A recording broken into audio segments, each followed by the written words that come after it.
Right, it's been a long time since I've shown you around the whole studio. We've been doing some maintenance on most of the tanks. Some of them are a bit rough still, but this is a raw video. I'm just going to show you what we've got. So we start off with the flagship tank in the whole aquarium. It's not an aquarium, it's a fish studio. But yeah, this tank is actually doing really, really well. It's been a slow start, much slower than I was expecting. We've got to a point now where the plants are growing in really well. All the fish are like mega happy. They look super healthy. And no worms, ever since we saw those first camellianus fish worms, there's been none ever since, so that's great.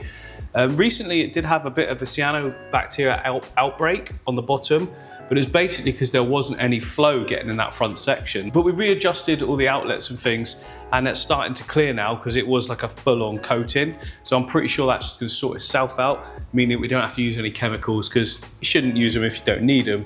Quite often it's just something you've got to combat and that'll fix it. But one good thing is that the background plants now are growing in really, really well. Those are the things I think that's taken the longest to, sort of get going. Don't know why. I mean, I used the same system that I have done in my other tanks, but they took off a lot quicker, but I guess that's just how it is sometimes. Like once the fish were sort of added in, and it's almost like the fish poop and everything provided into even more nutrients into the substrate system, they really started to take off a bit more, and I'm pretty sure within the next month or so, it's gonna be chock-a-block full. What has done well though is Belixa japonica we've got down in the foreground here, which is so nice. It's actually one of my favorite plants as well. So I'm really pleased with that. Because to start with, it wasn't really growing that fast at all. It just looked like it was kind of dying back, and then all of a sudden it's just sprouted and looks great. Obviously cyanobacteria is kind of spoiling things, but it is what it is. That will now clear. Like I say, that is just a sort of last part of it where I've stirred up substrate, and because it was so coated. And if it was going to come back, it comes back way quicker than me clearing it. It's like horrible stuff, but it's not coming back in the areas I've cleared, which means, fingers crossed, the flow has sorted it out. Basically, we've got an actual filter up here that we pulled to the front so that it could just jet down some air, some water, so that it was just blasting and creating that flow there. And that was just clogged up and not really working anymore. So once we cleared it out, because it's hard to tell whether it's on or off, but I was like, what's going on? Felt inside there. I was like, there's no flow. So yeah, it doesn't surprise me, because the Fluva FX6s are pointed right at the surface, and it's just kind of like become a dead zone, but it's working now. So I'm going on holiday like this weekend for 10 days, and before I go, I'm going to put some more root tabs in just to bump it up. I'm also going to put in more stem plants. I've got some on order. So by the time we come back, that should be boosted in even more as well, because I'll get to the point hopefully soon where we can show like the final shots of the tank in like the compilation videos that I do, showing like the start of the journey to end of it. But yeah, remember we had some problems as well. The keyholes, they were showing like parts of them missing. That's all sort of cleared up really nicely now. There's a fresh scale missing actually on this one, but that just goes to show that sometimes these things happen. If it turns over this way, there you go. So yeah, there's a scale missing, but they heal up. I don't know if they create new scales, but they definitely heal, because some of the other ones we were seeing back in the other tank got quite a few missing, but they're looking really, really good now. Beautiful fish, really big now. Love them. And all the babies that we put in, well, here's all three of them, all three together. Thanks guys, that's performing really well. But just by being in this tank alone and receiving more food, because I have to feed the tank quite heavily because of the amount of fish, they're all growing up nice and big really quickly. Like the smallest one is now the biggest one. When we put it in, like, is the size of the biggest one. And Chunks is getting even bigger. Yeah, he really loves this tank. Like the whole time, this is the best colours I've ever seen on him. The most healthy he's ever looked as well. Hello.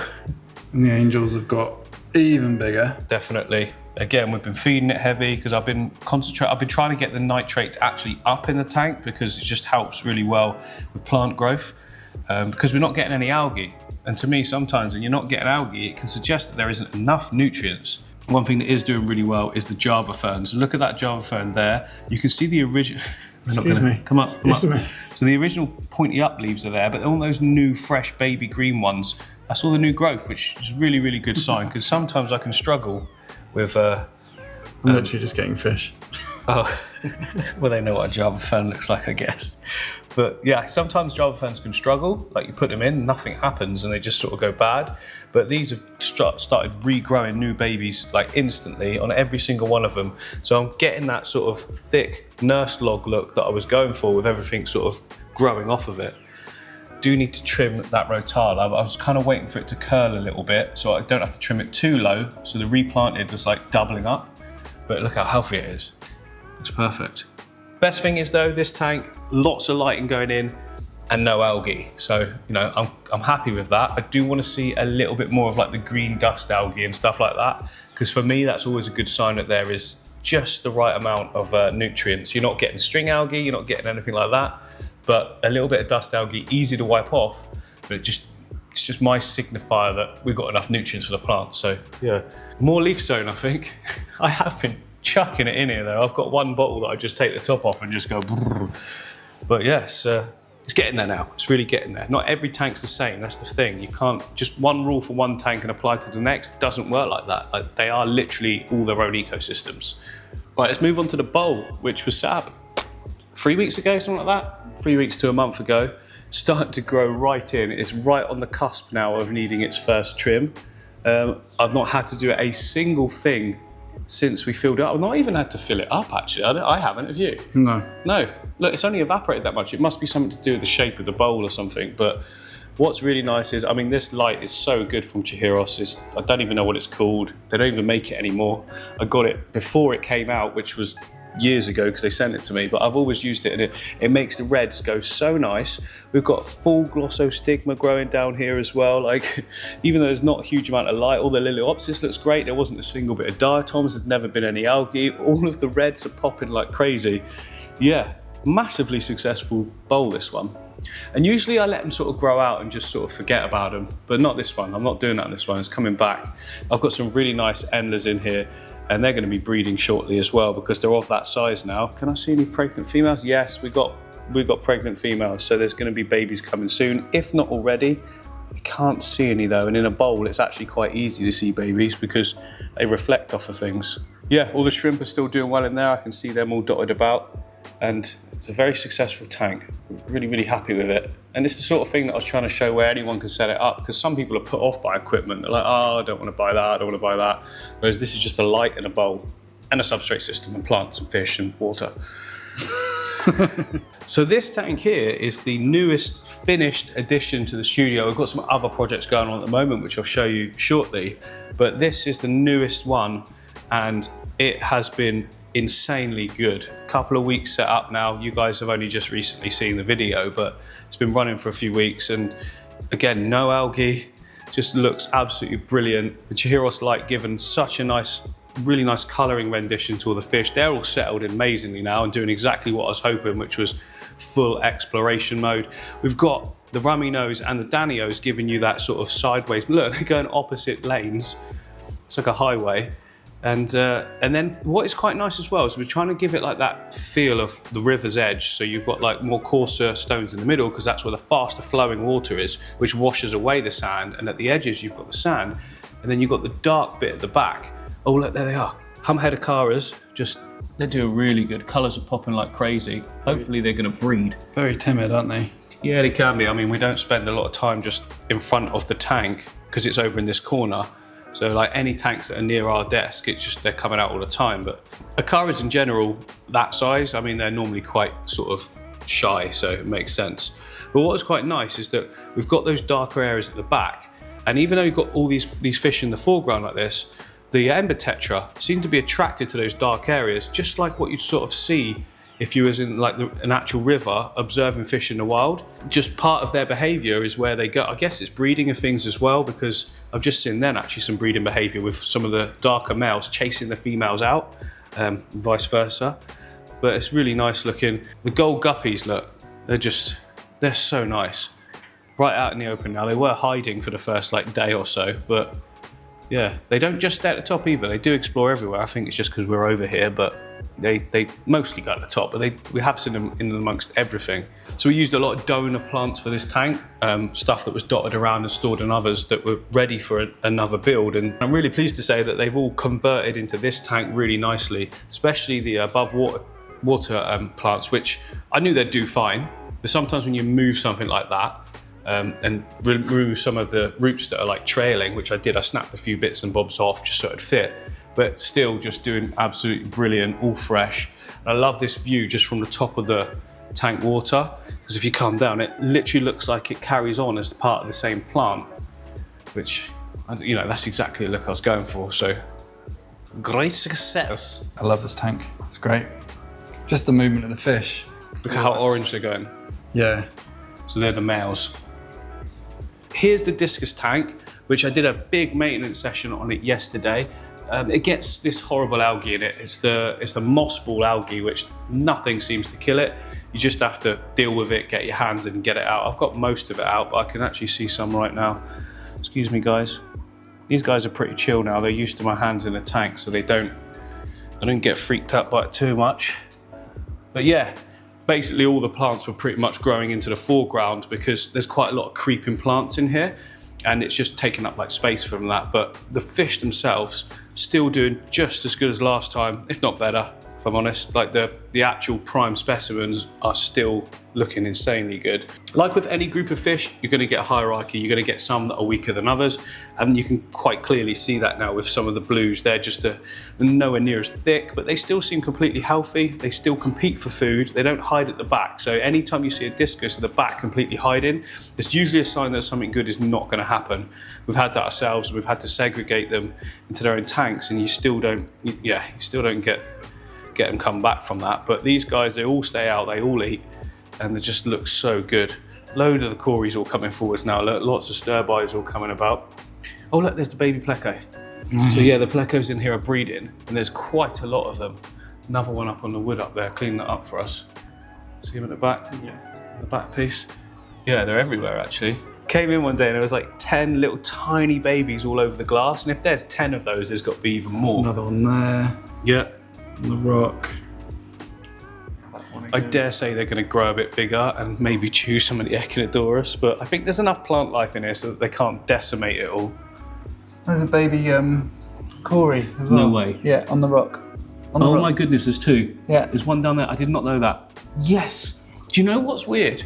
What? I'll tell you this because I've done this. Last time I put Cories in with my, and they're stir-by as well. Yeah. That's cool.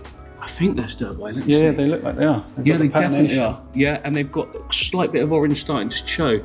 That is insanely good. Yeah, what I was getting to is, last time I kept discus and I had same temperature, planted tank, that's two, and I had plecos and I had Cories. They weren't stir-bys, they were pandas, but I also got babies again then. And I think it's a combination of lots of food and the high temperature plus a ton of hiding spaces means you can get the babies. I'm way more excited about this than I'm actually showing at the moment, because this is only the second time I've successfully bred them. And for the stir-bys as well, which is my favourite one, a lot of people's favourites, they're quite fancy, aren't they? To have babies of them, oh, that is cool. It's got me thinking actually, if I do a Cory breeding tank, if I raise the temperature, feed it the same as how I feed this, you could get like proper Cory breeding, because who doesn't want too many Cories? Not me. And I mean stir-bys as well, the sort of thing that if you're getting too many, you can take to the shop and swap for some like something else pretty decent, because they are high value and for good reason. They're sharing your excitement. Yeah, I can't believe that. Yeah, they just. It's strange because I haven't fed. Oh, there's another one there. Yeah. Oh, that's so cool. There must be so many. I never think to. I mean, it could have been something to do with clearing the space and everything. Now look at that baby. Yeah. Pleco in there as well, bristle nose. Yeah, these are looking so good. This guy. Yeah, look at that specimen. That's like so cool.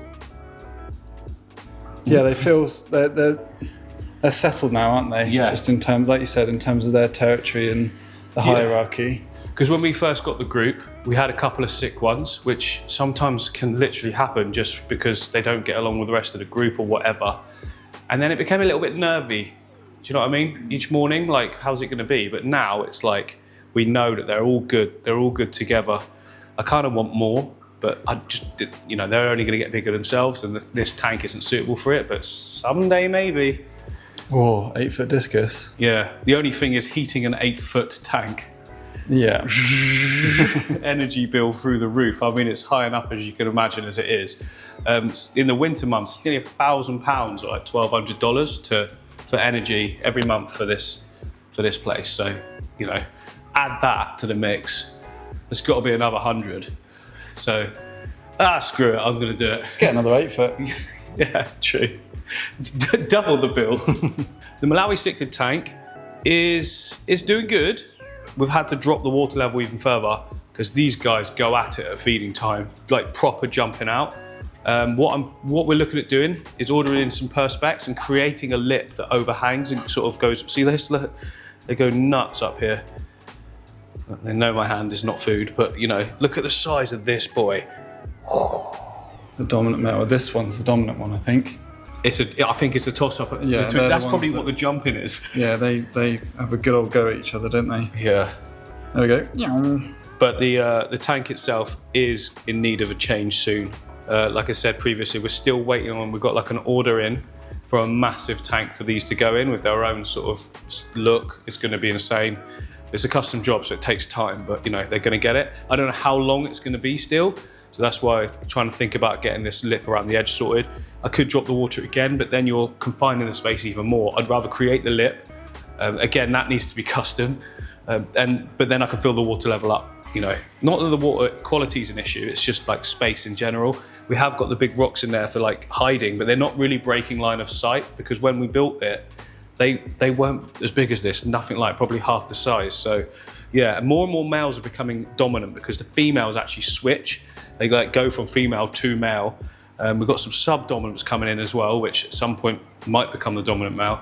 So yeah, it's doing great. It's just, it's time to upgrade. And if you're gonna get fish that grow big, you need to be prepared to upgrade at some point. The fish wall, especially this section over here, is doing really well. We'll get to this tank in a minute. But these are like the latest shrimp tanks that we've made, and they've got tiny babies and medium-sized babies. Everything is breeding, doing great. There's quite a lot of floating plants. We're about to take some over to put them in another project, so they'll be halved. And the pearlweed on this one needs a bit of a trim up.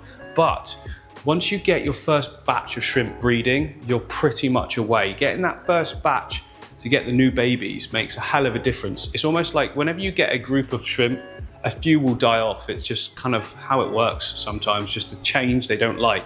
The stronger ones survive, the stronger ones breed, and I always find that then the babies just consistently just keep going and going and going. So we've got 2 tanks now with colonies that are breeding, which means that they're just going to keep growing and breeding more and more and more, and then there's more to pick from to put in other tanks as well and spread about the gene pool and that sort of thing. So that is exciting.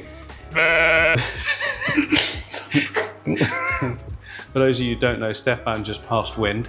But yeah, so eventually I want to bring this all the way along the wall. Now over here, this is the latest nano that we set up, which is just doing absolutely brilliantly. No maintenance done on this, absolutely whatsoever, apart from a water top up. And there are babies absolutely everywhere. Just as I say that, a load of them are gone, but there we go. They're all sort of coming out now. There's a brand new, pretty much, baby there, just picking some algae off the side. But yeah, strength to strength.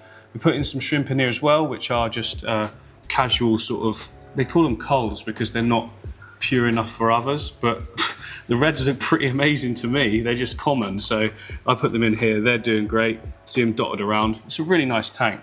This is the whole point, is just to show some people you can set something up and then just sit back and let it do its thing, and that's literally what we've done. So this was the red tank that I set up for my betta, which he's doing absolutely brilliantly, look. Such a nice betta fish. But you can see behind him that the plants are really not doing very well. And I have seen this happen before, because I know there's enough nutrients in that tank, like packed it right out for the amount of stems. And I have seen this happen before. I have seen it where the stems just aren't doing their thing and they're like wilting back and becoming brittle like that. And it was when I made a specific tank. So yeah, that proves it. As suspected, the pH is way above what my normal tanks are. I mean, that's probably looking at, it goes slightly off the scale. There is a higher pH measurer, but that means it's above 7.6. Now my tap water's 7, and most of my tanks sit about 6.8, 6.9. So whenever I've had this instance before where I've had a high pH in a tank, I did one with using some concrete blocks before, and they leached into the water and made it around this. All the plants didn't do well at all. And I knew I was looking at stems thinking, that reminds me of something. And then I remembered, the concrete tank. Concrete creates a higher pH. pH with plants, if it's that high, for me, for some reason, they never seem to do as well. particularly as there is no buffer in there like aqua soil and stuff like that. So that could be the fix. Either I take out those rocks or I drain the water out more regularly with more water changes, and that will sort of reset it, and eventually you'll get less leaching into the water column. Bit of aqua soil sprinkled at the back as well. That should bring it and lock it down to staying at around the 7. And I bet we'll see the plants take off again. So what's the cure then to bring this down? Well, seeing as my pH is at 7, drain the water down, more water changes effectively.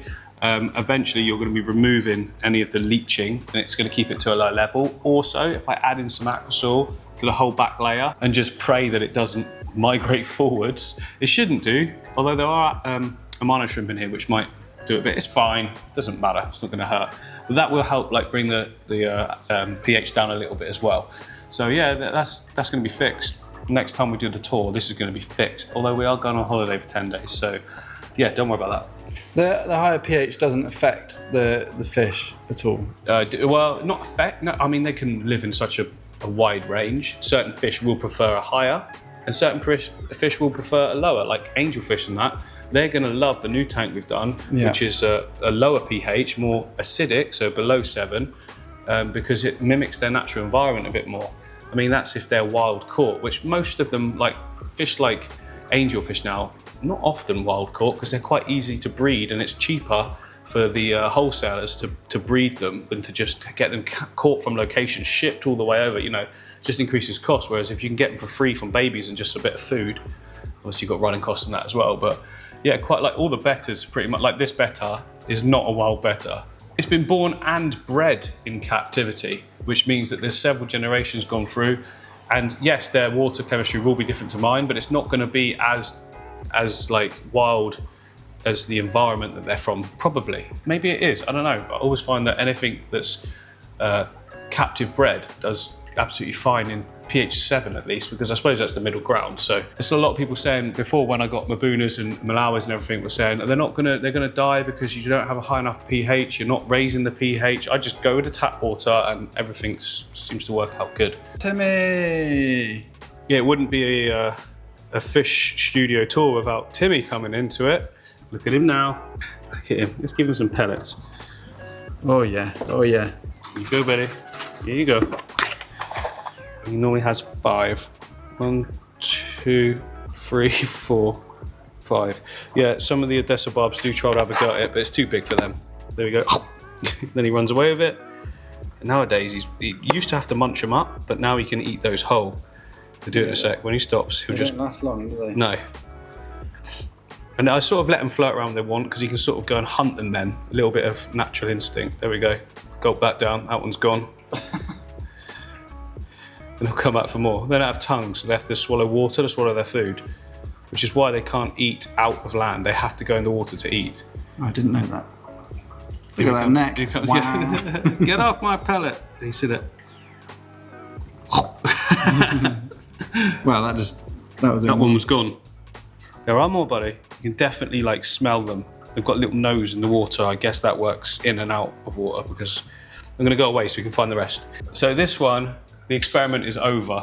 I think we can officially say that this type of algae, and I don't know what type of algae it is, it's weird, I'll put my hand in there in a minute, doesn't fix itself. We're just leaving it, because sometimes you leave algae long enough without doing anything, and it kind of burns itself out or exhausts nutrients. But watch this. Whenever I put my hand in, if you try and take it, you can't even pick it up. It's like a cloud. Ooh, that's so weird. It doesn't smell at all of anything, literally nothing. How does it taste? Don't do it, don't do it. I was gonna. Not Eddie Stobart. He means Ed Stafford. Oh yeah. Yeah, and the rest of them are all currently holding tanks for different things. We've got plecos down here. We've got a load of special babies in here actually. These are the ones, the dragon style ones. So the guppies, yeah. Yeah. The adults are in the top tank, but all the babies are left in there, so we can grow them up. And then this is a holding tank for the fish that are going to be going in the new setup. These are some special endlers, koi endlers, and they've got babies inside of them as well. So hopefully they'll give birth soon, because every other batch that we've bought of all the other different kinds, apart from the new golds, they're all breeding. So I expect to see that. Dave's tank is looking pretty darn good. Hasn't had CO2 running on it for ages now, because I switched it over to another tank, which we'll get to.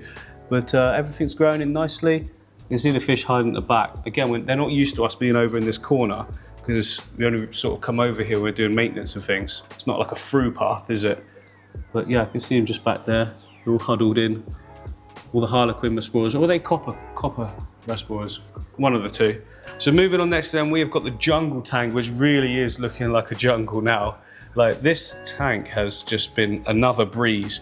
Now, because of the amount of moss in there, moss just eats up nutrients, like seems to be faster than plants do, like even stem plants. So as a result, there is zero algae anywhere. You can't see it. It's probably the only tank I've got that you can't even see green spot, nothing. The wood's completely clear. And all we've got in there is a few Amanos. And to be honest, I took out quite a lot of them and some Otocinclus as well, just a group of 3. I can see 2 of them now. But other than that, there's no other cleanup crew. So like, they're doing a good job of that background algae, but the moss is doing most of the work. And it really has done that thing now where it's all mingled in and merged together and looks like a jungle. Mission accomplished on this one. And there's babies in here too. Oh, loads of babies. I mean, that's not quite the best. I did just see a brand new one somewhere. They're all in the moss because the moss allows a hiding place as well for babies, which means that you get way higher survival rates. There's so many generations in here now, isn't there? Look at that male. It's probably glowing on the screen. Next to that, we've got the rainbow fish tank, the neon rainbows, which are still great for being interactive. Look, not scared at all. There's a lot of red root floaters going on, and that's because they are going to be collected up tomorrow to take into the shop. So you will be seeing this video the day that I'm going to the shop. So there should be some fresh ones available to buy, because obviously it's drowning out a lot of the light, but it produces them so well that I just have to let it do that, because I like to, you know, take them to the shop, swap them for fish. It allows people to buy them because not everyone can get hold of them. So yeah, I like to do that. Tank though itself, just ticking along really. Quite a lot of the tanks at the moment are ticking along. And this is one, for instance, where I might want to do something else soon, because for me, it's like mission accomplished, you know? But the fish are definitely of an age soon where we're going to see some breed, and they're just getting to the sort of size now where I'd expect that to happen. I've seen spawning behavior from them, so yeah, hopefully that's soon. And then next door is the Pleco tank, which looks completely different to the last time. I stripped out all of the moss because it was massively infected with that, again, that moss ball algae that just does not seem to die. The reason for that is you can like kill off what you think is all of it, and even one small little strand just then multiplies and multiplies again. And yeah, it's more that I'd much rather it stay as a hardscape only tank as it was first set out to be, than just keep trying to trim off and get this moss clean. Where are the plecos? They normally go down under here. Yeah, there's nothing there at the moment. Oh, there's a nice one in the gap. I can see the blue phantoms just... Oh, you can? It just nestled under there. Oh, yeah. And the zebra. Normally there's somewhere. There. Yeah, I did see some inside the caves earlier as well. Oh, there's the blue phantom. You can see it just through there. Oh, yeah. Eee, there you go. Oh, I can see the snowball as well, just behind it. Yeah. Come in this gap, look. Oh, yeah, just... in there. Hello. Yeah, this is one that I won't change though, because it's set up for the plecos, and there's no need to change it. They're settled here, they're doing well, they feed well, even with the candy cane tetras. Everyone was saying at first, you put cories and candy canes in, they're going to eat the food that the plecos need, but that's not been the case at all. They've got plenty of food and they're growing. So the snowball now is way bigger than when we first got it. The zebra is pretty much the same though. Apparently they take a long time to grow, so that kind of makes sense. And what have we had them, like 4 months or something like that? It probably is bigger, like if we were to go back. Yeah, not noticeable though. But not like you're like, because some fish you come over to, you're like, whoa, they've got big, you know. But not quite a lot of fish don't act like you don't get that where you're like a month to the next. It's like a big change. It's just more gradual. So in this section we have got the rainbow fish tank and the Congo tetra tank. Congo tetra tank did get a algae outbreak because there was some algae that was on some of the other plants that I put in, and it kind of took over. But when the fish were new, I didn't want to start like adding loads of stuff to fix it all. So what I did instead was just let it sort of work its way out. All of Allisonera in the end started growing really well, so it was obviously absorbing a load of nutrients. We've got the Ponegeton, which looks absolutely massive now. It's taken over the whole space. Sorry guys, just dropped it on them. And that's sort of, this one's been a slow burner that's just now starting to feel like it's coming into its own. So that's nice. It's quite a basic tank, but it's more because obviously we've got all these beautiful fish and it's more being able to see them all move around it. They think they're being fed now. And then recently, stripped out a ton of plants from this tank here, the rainbow fish tank, because we used them over in the beach one over there. And as a result now, it's kind of transformed the tank. It looks really, really fresh again, almost like a rescape. But there's a ton more room because they're decent size now, decent sized rainbows. Still not fully grown, but I've had all of these since they were tiny little nuggets. I remember getting my Bozeman the first time and thinking, oh, I love this, I love this. And I saw shots of them online like this, and was like, mine doesn't look like that. Is it just like bad genetics? It wasn't, it's just purely an age and size thing. They're the type of fish that they need some size on and a comfortable environment and good food, and there you go. There's the color in them. They look insane. All of them look insane. The Madagascar here has always been the boss of the tank, and the tail on that is just like a volcano going off. There you go. Funny, it's the longest one, but not the biggest, but it's still in charge. Right, we've got to crack on now because it's nearly 4 o'clock and all of the lights are about to turn off. But ecosystem tank, looking amazing. It was covered in floating plants, but again, took a load of them to the shop and it's really rejuvenated it. This whole area was suffering with light, as it always does, because this is where most of them collect, but all healthy, all fish are good. This is coming up to light. Which phone number, contact or device do you want to call? I beg your pardon? I didn't say anything, Alexa, so no thank you. Which phone number, contact or device do you want to call? Nothing. Cancelling. Cheers. She's lovely. Yeah, so that's all good. This is the next project that I'm working on. Stay there, Steph. We don't want to show them too much, but it's going to be pretty cool. Obviously, you can see from there that it's a blackwater, but there's going to be some other elements as well. Some very, very cool fish that we're going to be collecting tomorrow for that one. There we go. This is my other little betta. Hello, buddy.